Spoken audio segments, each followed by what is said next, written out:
sa pong karangal militar sa akin ako ay magamit ng Diyos sa pagbabahagi ko ng kanyang salita.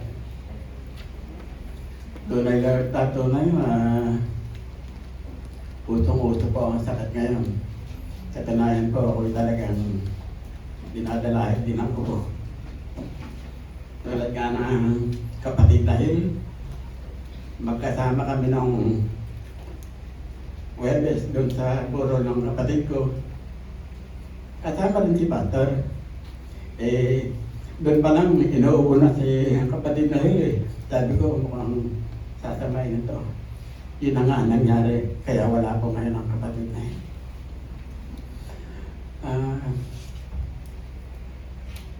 Ang ating pong pastor ay wala ngayon. Siya ay nasa Davao. Bahagi ng pagpunta niya roon ay mission na siya rin series natin ngayong umaga. So, tayo po ay manalangin sandali. Dakila namin Diyos, aming Ama sa langit. Patuloy ka namin pupurihin, patasalamatan sa patuloy na kabutihan mo pinagkapaloob sa aming lahat. Tunay Lord na ang lahat nga ng bagay galing sa iyo, kaya ito ay kinikilala namin sa na ito ay blessing sa aming lahat. At sa umagang ito, gabayan mo po ako, nawa ang patnubay ng Banal na Espiritu sa mamunan sa akin. Bigyan ako ng wisdom and knowledge upang maihayag ko sa aking mga kapatid ang mensaheng mula sa iyong salita. Dalawang Diyos, buksan na po ang puso at isipan ng aming mga kapatid.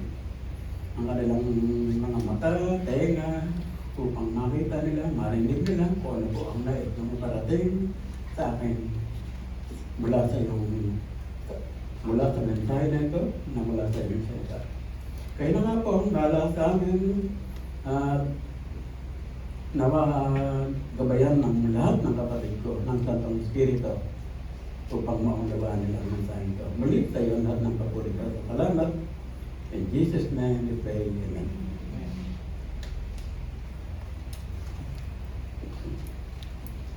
Ngayon po ay pang-apat na linggo na ng aking series about mission. At nawa po ay sa 3 linggong nagdaan ay marami na tayong natutunan at ngayon ay ipinangangaral nyo na rin po, isinasabuhay. At hayaan niyo po, alalahanin natin ng konti yung mensaheng nakalipas.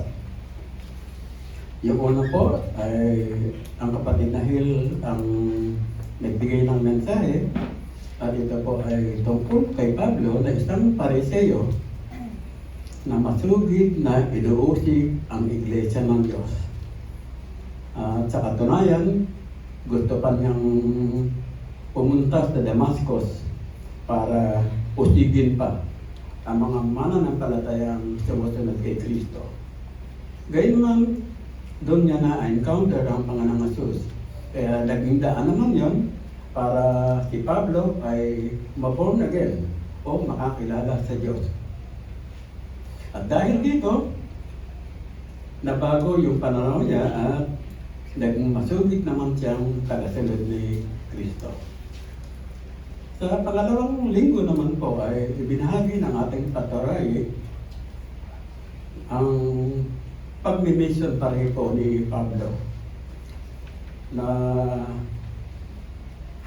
kung meron mang dapat pamarisan sa gawain ng pag-mission ay wala nang iba kundi ang apostol na Pablo.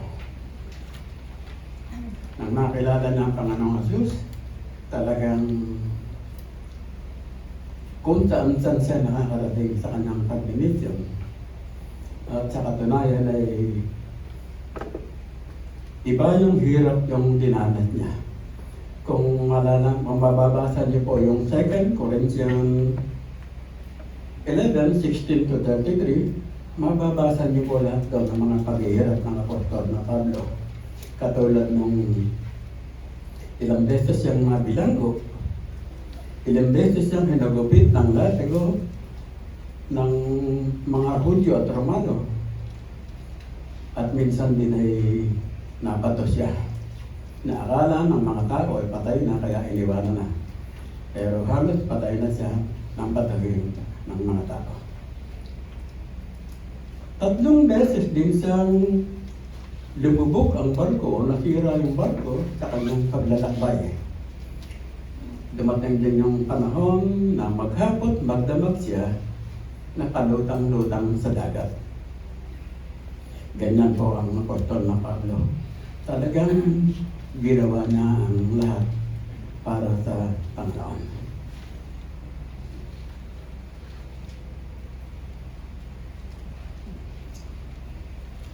Ngayon po ay dadako na tayo sa mensahe. Tatalakayin po natin ang Psalm 67. Ito po ang ibinigay sa akin ng ating patarali. Pag-aralan ko at ibahagi naman sa inyo ngayon. Itong talata lang po ito, pero ito ay naglalaman ng mayaman katuruang dapat makita na sa buhay natin. Pero bago ko po simulan ng mensahe itong tatalakayin natin, ay alamin po muna natin ang ipinapaalala o itinuturo sa atin ng Psalm 67. Alam natin lahat na ang kaligayahan o kagalakang tinatamasa natin ngayon ay galing lamang sa habag ng Diyos. At dahil din sa habag na ito ng Diyos, tayo po ay may peace of mind. Kahit pa nga anong problema dumating sa atin, ay nakakaya nating napagtatagumpayan natin dahil alam natin hindi tayo pababayaan ng Diyos. Kaya naman, ang unang-unang dapat nating gawin o idulog sa ating pananalangin ay kahabagan tayo ng Diyos bilang mga makasalanan at patawarin sa ating mga kasalanan. Ang pagpapatawad po kasi ng Diyos ang siyang magdadala sa atin ng blessing at ng tahimik at matiwasay na pamumuhay. Ngunit, paano kaya kung di ka kabilang sa kinahabagan? Anong buhay ka kaya meron ngayon? Saan ka kaya naroon ngayon? May peace of mind ka kaya?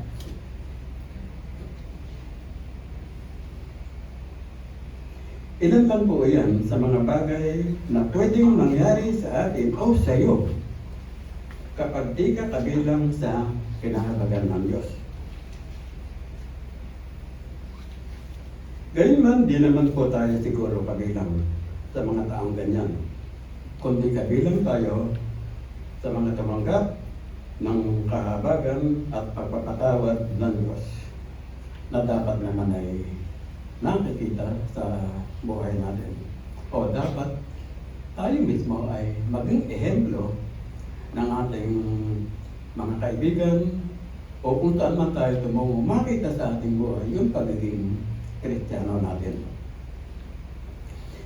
Kaya nga kapag tayo po ay lubutang sasampalataya at mamumuhay ng aayon sa kalooban ng Diyos, ay asahan na nating pagliliwanagin ng Diyos ang kanyang mukha sa atin at sa lahat ng tunay na mananampalataya. Ngayon, ano ba ang blessing na gusto ng Diyos na ibuhos sa daigdig ayon sa Psalm 67?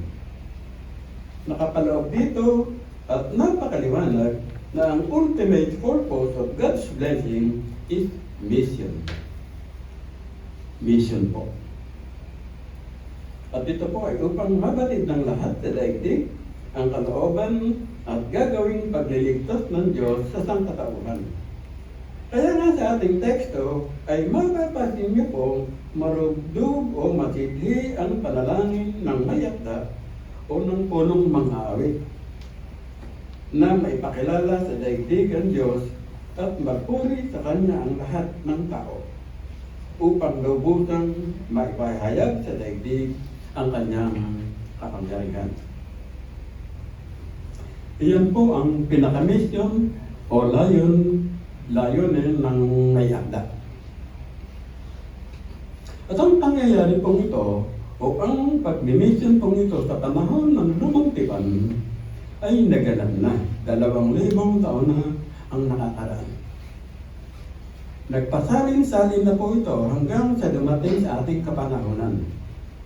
At ngayon na may sa ating ibinigay ng Diyos ang tungkulin ito na pagmimisyon.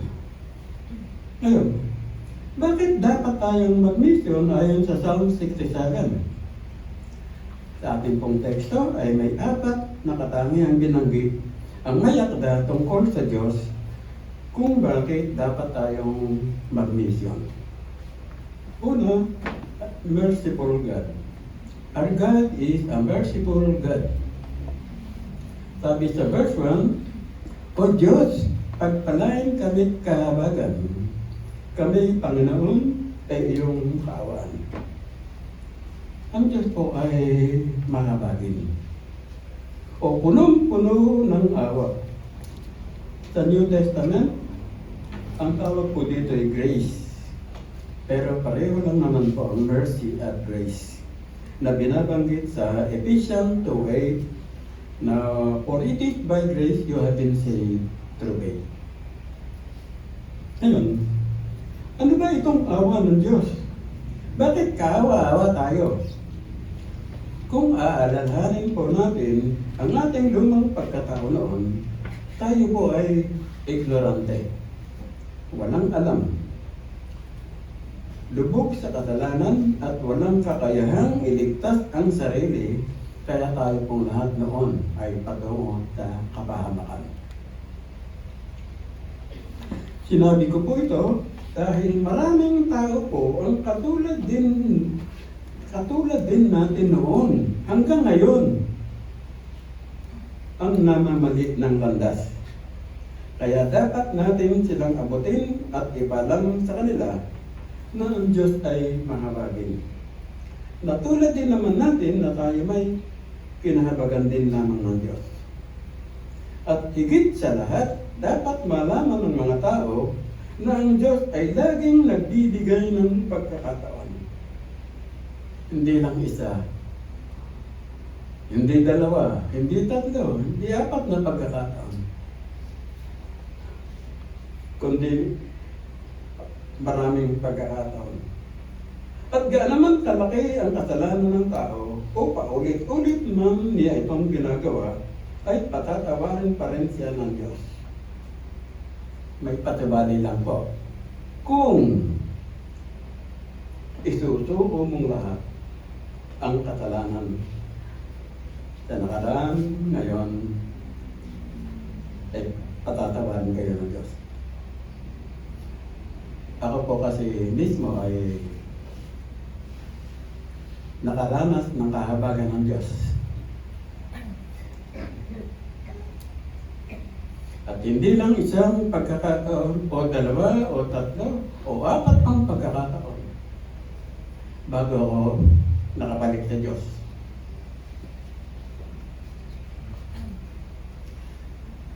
Tunay na kabilang po ako sa kinahabagan ng Diyos.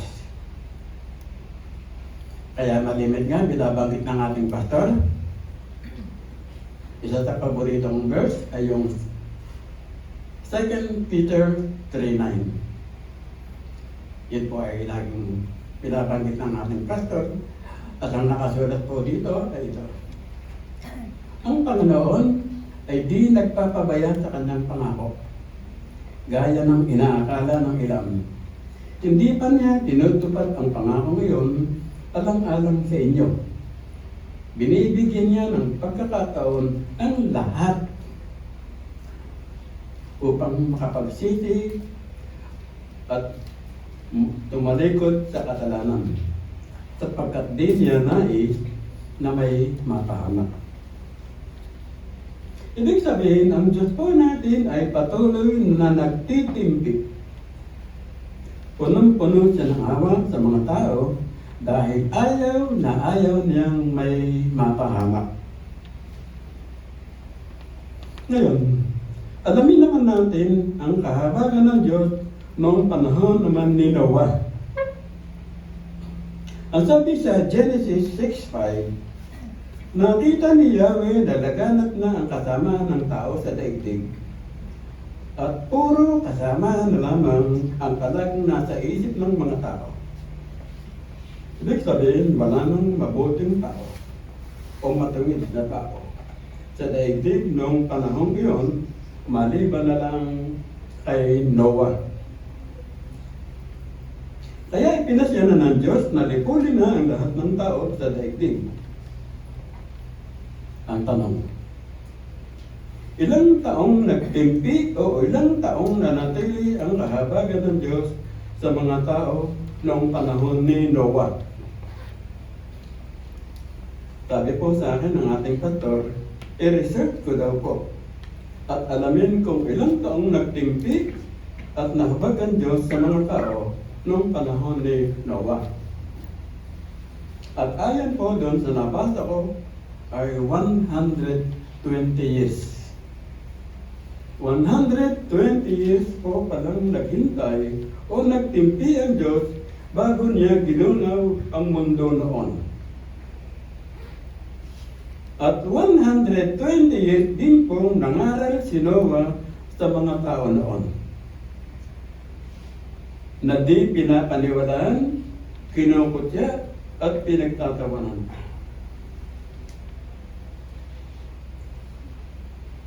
Ang hirap yatang mangaral ng pinagtatawanan ka at walang naniniwala sa iyo. Siguro sa atin magagalit eh. Hahayaan na, bahala na sa buhay niya.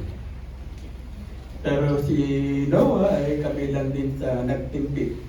120 years.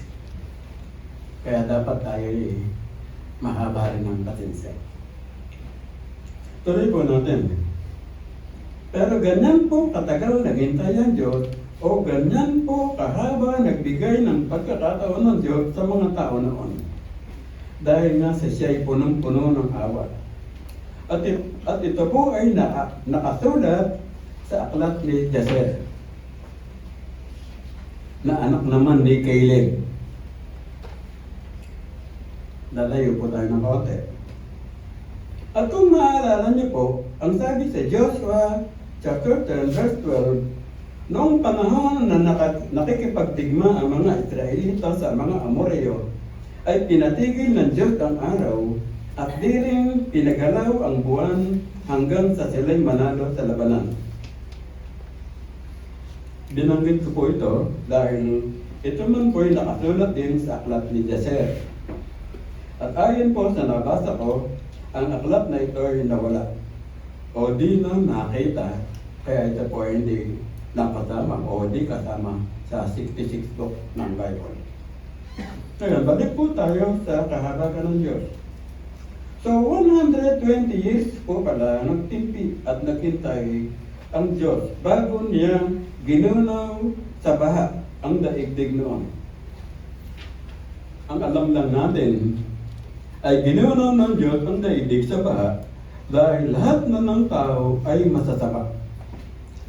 Pero yung pagtitimpi ng Diyos at paghihintay ng mahabang panahon dahil sa habag niya sa mga tao ay maaaring ngayon nyo rin lang nalaman.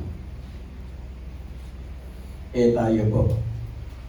O ang mga tao ngayon. Gaano ba kahaba magtimpi ang mga tao ngayon? Malimit ang gusto natin o gusto ng mga tao ngayon, parusahan agad. Nawala na yung awa sa tao. Nawala na yung pagbibigay ng pagkakataon. Nalimutan ng tayo ay kinahabagan din naman ng Diyos. Nalimutan ng dapat tayong parusahan noon ng Diyos dahil sa ating mga kasalanan. Pero di niya ito ginawa. Sa halip, nagtimpi siya at nagbigay pa rin ng pagkakataon sa atin dahil nasa siya ay punong-puno ng awa. Sa totoo lang po, hanggang ngayon ay patuloy pa rin siyang naghihintay.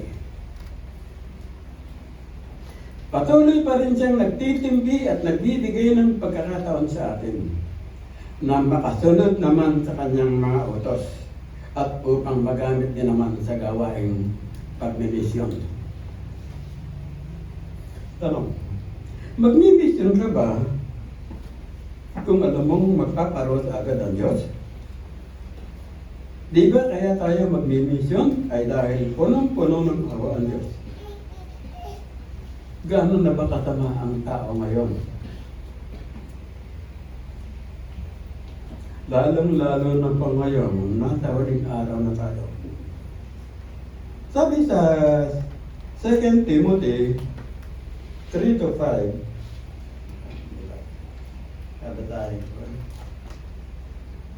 sabi sa 2 Timothy chapter 3, verses 3-5,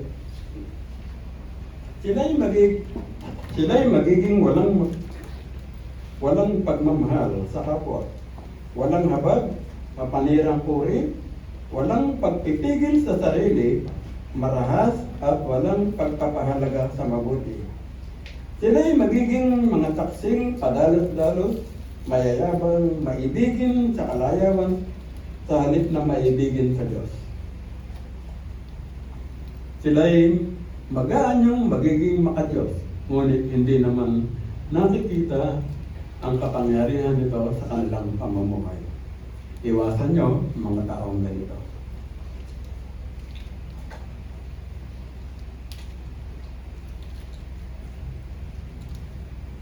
Maraming tao na po ang ganito at nangyayari na rin po yan ngayon. Kinahabagan tayo ng Diyos, kaya dapat din nating ibahagi sa mga tao ang kahabagang tinanggap natin mula sa Diyos. Pangalawa po, knowable God. Our God is a knowable God. Madali lang pong ipakilala ang Diyos at kailangan natin itong gawin. Bakit? Ang sabi sa verse 2, upang sa daigdig mabatid ng lahat ang iyong kalooban at ang pagliligtas. Ayon sa ating teksto, saan mo dapat ipakilala ang Diyos? Ang sagot, sa daigdig o sa lahat ng dako. Ibig sabihin, saan ka man makarating o saan ka man pupunta, dapat mo siyang ipakilala basta't may pagkakataon. Kaya nga, ang sabi sa Matthew 28:19, umayo kayo at gawin ninyo alagad ko ang lahat ng tao sa bansa.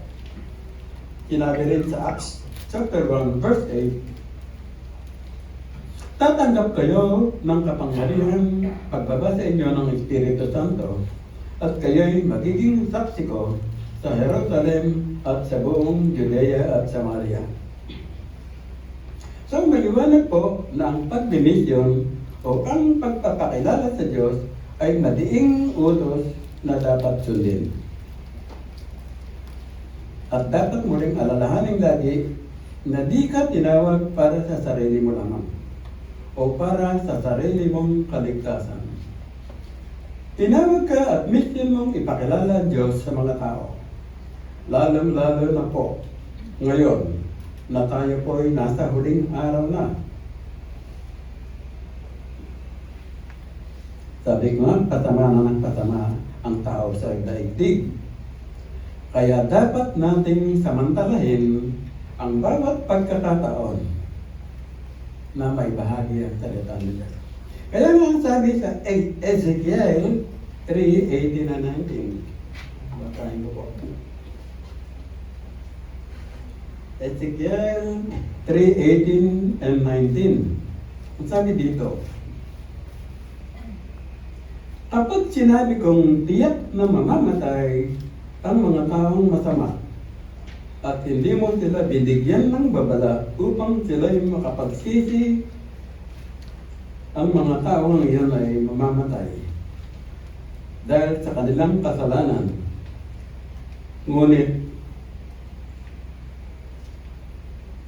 Ngunit pananagutan mo sa akin ang kanilang kamatayan. Subalit kapag binigyan mo sila ng babala at hindi sila nagsisi sa kanilang kasamaan, Mamamatay nga sila dahil sa kanilang mga kasalanan, ngunit hindi mo na iyon pananagutan. Mabigat po, mabigat yan sinabi po dito. So talagang kinakailangan po na ibahagi natin ang salita ng Diyos.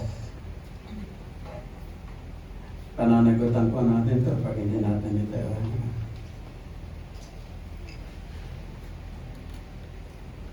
Ito po ang ano doon. Ibig sabihin, kapag hindi mo nabigyan ng babala, o kapag di mo ipinakilala ang Diyos sa mga taong wala pang kaugnayan sa Kanya, mapapahamak nga sila, pero ito'y pananagutan mo sa Diyos. Ngunit kapag naipakilala mo ang Diyos at di pa rin sila nagsisi sa kanilang kasalanan, wala ka ng pananagutan dito. So ang solusyon po dito talaga ay ibahagi. Ibahagi upang mabatid ng lahat ang kanyang kalooban at gagawing pagliligtas sa daigdig. At yan po ay tungkulin natin o ng lahat ng mga mananampalataya. At ang isa pang pinakamagandang paraan mong magagawa para sa ipakilala sa mga tao ay ang iyong mga karanasan mula sa kabutihan ng Diyos o ang iyong patotoo. Ang patotoo mo ay napakabisang paraan ng pagpapakilala mo sa Diyos. Dahil ang patotoo mo ay naiiba o natatangi. Dahil ikaw lang ang meron yan. Ang ibig ko pong sabihin, iba-iba naman po kasi ang patotoo natin bago natin makilala ang Diyos. Kaya ang patotoo po natin o patotoo ng bawat isang mananampalataya ang mabisang tulay o daan para maipakilala natin ang Diyos sa mga tao. Tanong, nagawa mo na bang ipakilala ang Diyos?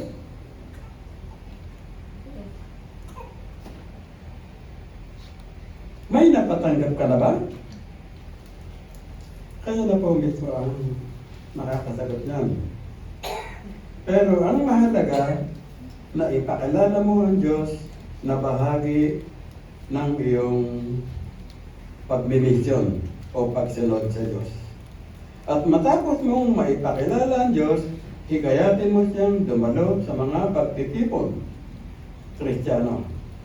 At hikayatin mo rin siyang ugaliin ang pagbabasa ng Bible. At kung may di maunawaan, magtanong siya sa iyo o sa mga alam mong matagal ng Kristiyano o kaya sa ating pastor. At kapag wala pang Bible, iyong tao, bigyan mo. Sigurado namang may reserba ka sa bahay ninyo. Kung wala ka pang ibibigay, sabihin mo sa akin, ako magbibigay. Pangatlo, our God is a great God. Ang Diyos po natin ay dakila at walang pwedeng ihambing sa kanyang kadakilaan. Dahil lahat kaya niyang gawin at walang imposible sa kanya. Siya'y Diyos na makapangyarihan sa lahat. Siya'y napakalaki o higit pa sa pinakamalaki. At nakikita rin niya ang lahat dahil siya'y nasa lahat ng dako. At ang karunungan niya ay walang katulad. Kaya sabi sa Isaiah 55:89, ang aking kaisipay di ninyo kaisipan, ang inyong kaparaanan ay hindi ko kaparaanan. Kung papaanong ang langit ay mataas kaysa lupa, ang aking kaparaanan ay higit sa inyong kaparaanan at ang aking kaisipan ay hindi maaabot ng inyong kaisipan. Ganyan po kadakila ang Diyos natin. Tunay siyang kahanga-hanga. Kaya dapat talaga siyang makilala ng lahat o ng buong daigdig. At muli po, yan ang mission natin o ng lahat ng tinawag ng Diyos. Ngayon, ano pa ang layunin ng pagmimission natin o ng lahat ng Kristiyano ayon sa verse 3? Sabi sa verse 3, purihin ka nawa ng lahat ng tao. Purihin ka nila sa lahat ng tao. So, ang isa pa palang layunin ng pagmimission natin ay para purihin siya ng lahat ng tao o ng buong daigdig. Sa tingin ninyo, paano siya pupurihin ng lahat? Unang-una, sa pagiging Diyos. Dapat malaman ng lahat na ang Diyos ay banal. Ni minsan di siya nagkasala, kaya wala siyang kapintasan o perpekto. Siya ay Diyos na mapagmahal. Hindi siya nagtatangi at di rin nagbabago. Siya ay Diyos na mahabagin, mapagtimpi, at di madaling magalit. Bukod dito, sabi ko nga kanina, siya ay laging nagbibigay ng pagkakataon sa lahat. Kaya nga dahil sa kadakilan at pag-ibig ng Diyos sa lahat, sabi sa John 3:16, sapagkat gayon na lamang ang pag-ibig ng Diyos sa sangkatauhan. Kaya't ibinigay niya ang kanyang kaisa-isang anak upang ang sinamang sumampalataya sa kanya ay di mapahamak, kundi magkaroon ng buhay na walang hanggan. Kung ibinigay niya kanyang kaisa-isang anak dahil sa pag-ibig niya sa atin, ano pa ang di niya kayang ibigay? Wala. Lahat kaya niyang ibigay. So, yan po ang mission natin, ipaalam sa tao ang kadakilaan ng Diyos upang purihin siya ng lahat sa daigdig. Ngayon, bukod sa kabutihan at kahabangang ginawa ng Diyos sa lahat ng tao sa daigdig, dapat ding malaman ng mga tao ang kahangahangan niyang mga nagawa. Halimbawa, sa creation. Ang Diyos po natin ang lumikha ng lahat ng bagay sa langit man o sa lupa. Tulad ng araw sa umaga, tulad ng buwan at bituin sa gabi. Mga kabundukan, maging ang dagat. Siya ang lumikha ng lahat ng ito at siya ring nag-ayos. Inilagay niya ang lahat sa tamang kaayusan. Sinong makagagawa ng lahat ng ito? Wala. Tanging ang Diyos po naman. Kaya karapat-dapat siyang purihin ng lahat at walang pwedeng idahilan ng tao para hindi siya purihin. At yan po ay alam na alam natin. Alam natin yan. Paano yung iba? Alam ba nila yan?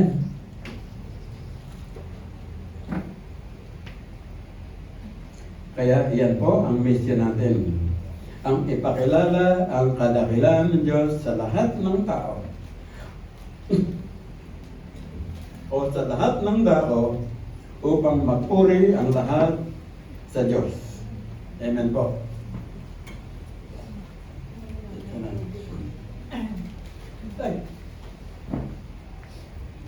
Salamat.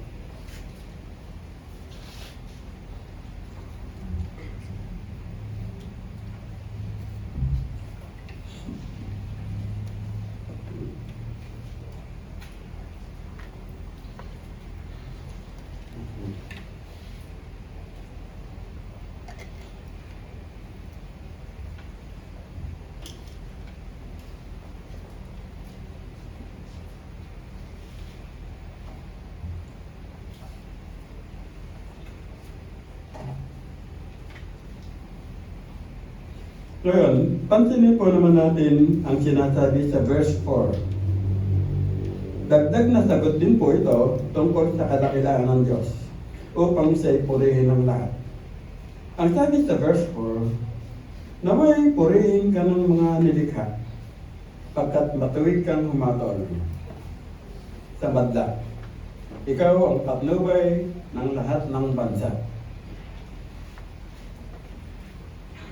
Sinabi sa ating binasa na matuwid siyang humatol sa madla.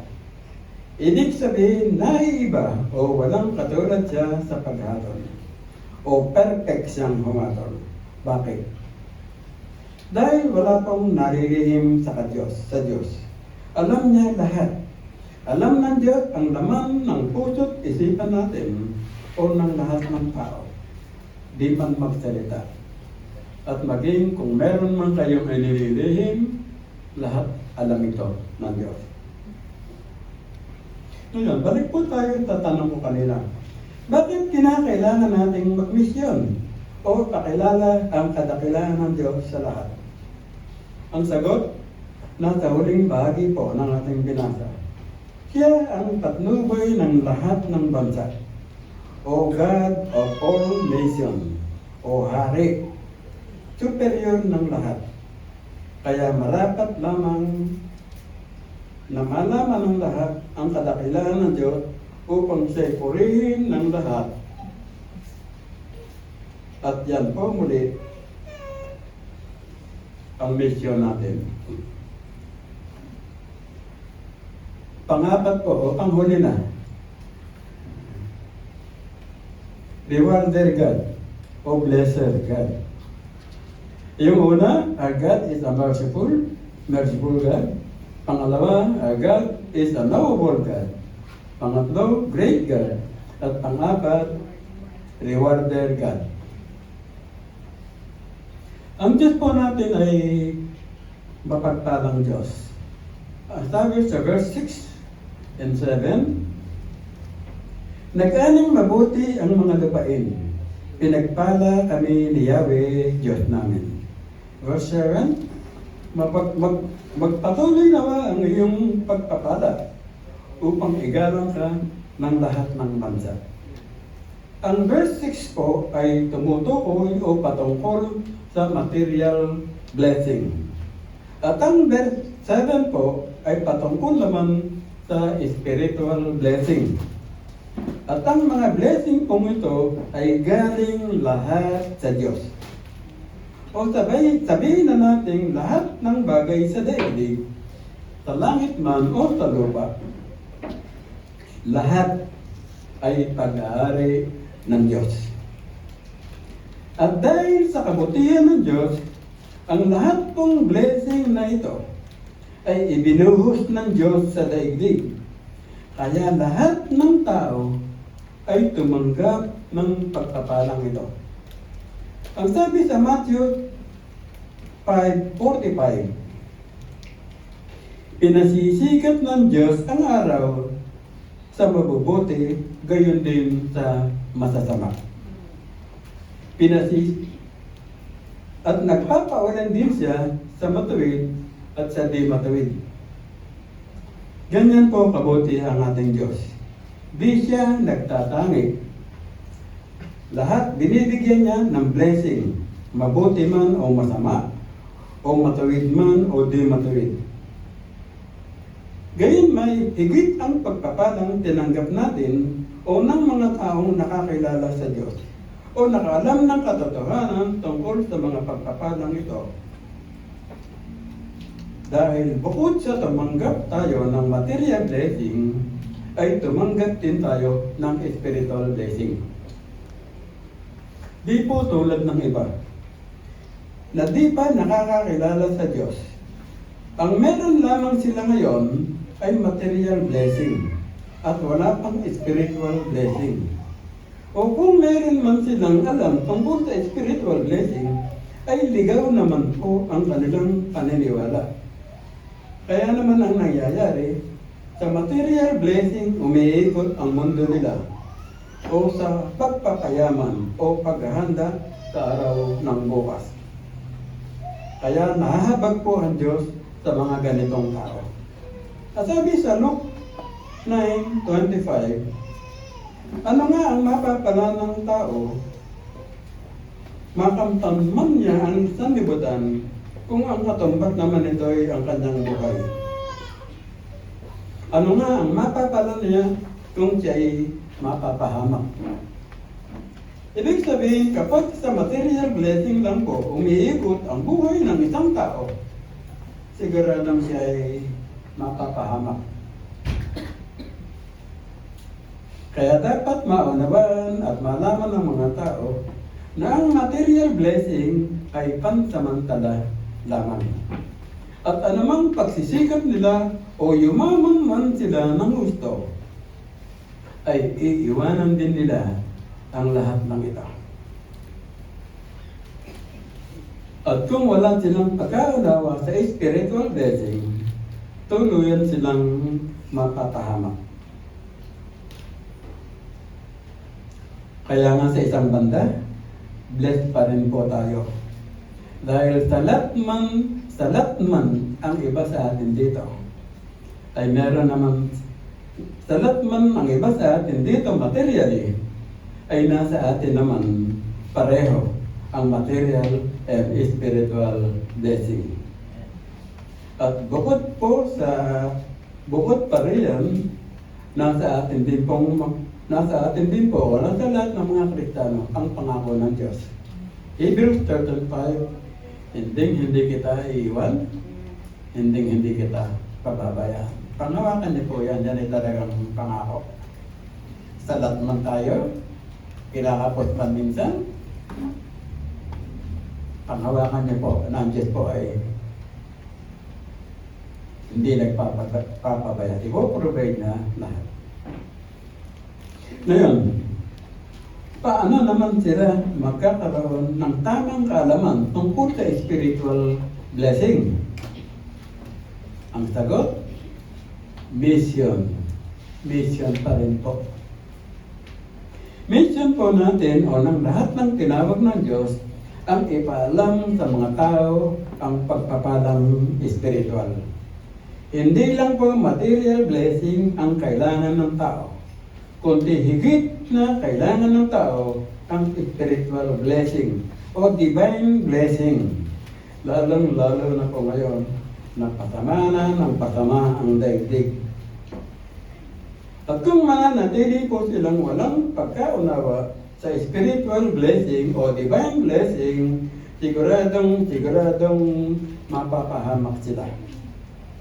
Kaya kailangan po nating ganapin na ang gawaing pagmimisyon.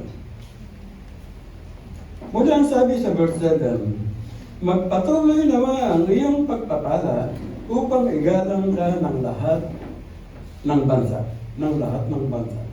Ibig sabihin pa rin po nito ay naway magtuloy-tuloy o huwag matigil ang pagpapalang kahabagan ito ng Diyos sa lahat ng tao upang malaman ng lahat sa daigdig ang kanyang kalooban at ang gagawin niyang pagliligtas. Sa gayon, mahayag ang kanyang walang hanggang kadakilaan at kapangyarihan. Kaya't siya'y igagalang ng lahat sa daigdig. So, ang hamon po dito,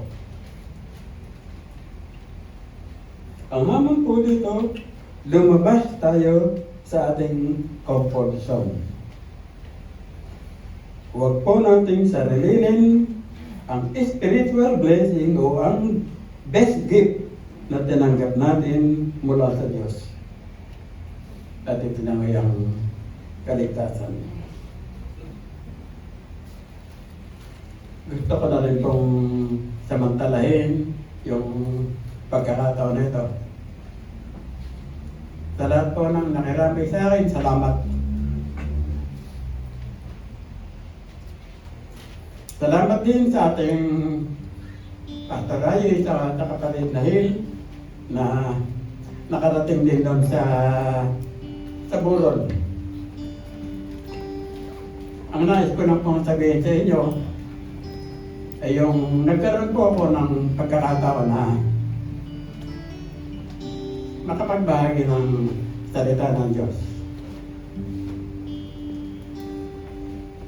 Mga kapatid ko po ay talagang sabihin na natin direkta, bulag. gulat po ang mga kapatid ko pa. Sa katunayan nito, ayaw pa ng mga kapatid ko na pumunta sa pastor. Gayun man ay nakarating din sila. Kaya talagang siguro pinahinturutan nila ng Diyos. Konting pananalita lang po at sinabi ng pastor. Tsaka ng kapatid na yun. Nabigla naman ako kay pastor dahil tinawag ako. At ako po yung pinagsalita. Yung sinabi ko sa mga kapatid ko, ay gusto kong maramdamin din ninyo. Ito po ay para sa mga buhay. Ang sabi ko sa mga kapatid ko, ang buhay natin, maiksi lang. Lahat tayo ay mamamatay. Sigurado yan, mamamatay tayo. Ang dahilan ng kamatayan natin, kasalanan. Pero may isang tagapagligtas. Ang Diyos po ang Panginoong Kristo. So yun po ang ibinahagi ko sa mga kapatid ko. Sinabi ko rin sa Hebrews 9:27. Minsan lang mabuhay ang tao. Pagkatapos nito ay kamatayan. Sinabi ko na pag tayo namatay na, wala na. Huhusgahan na tayo hahatulan na tayo ng Diyos. Ano man yung ipinamuhay natin dito sa lupa, mabuti man o masama, diyan tayo hahatulan ng Diyos. So, purihin po ang Diyos sa umagang ito, tayo po ay manalangin. Dakilan na ng Diyos, maraming salamat talaga. Salamat sa mensahe na naibahagi ko sa amin ang mga kapatid. Salamat o Diyos na tumanim sa kanilang puso at isipan ng mensahe. Matanim sa kanila na hindi dapat sarilinin ang kaligtasan na tinanggap namin. Kundi ito ay may bahagi sa iba. Tulungan naman kami o Diyos ng Santong Espiritu na siyang iniwan mo sa amin upang siyang magbigay gabay sa amin na patuloy na bigyan kami ng lakas ng loob na may pamuhay at may hayag ang mga salita mo. Wala kaming kakayanan sa sarili lang namin o Diyos. Pero ikaw ang magbibigay ng lakas ng loob sa amin. Ikaw ang magbibigay ng lakas ng loob sa amin upang malabanan namin ang hiya. Malaman nila na ikaw nga ay Diyos na magagawa mo, na magagawa ng lahat ng bagay. Ama, maraming salamat. Muli o Diyos sa iyong lahat ng kapurit at salamat. In the mighty name of our Lord Jesus Christ. Amen.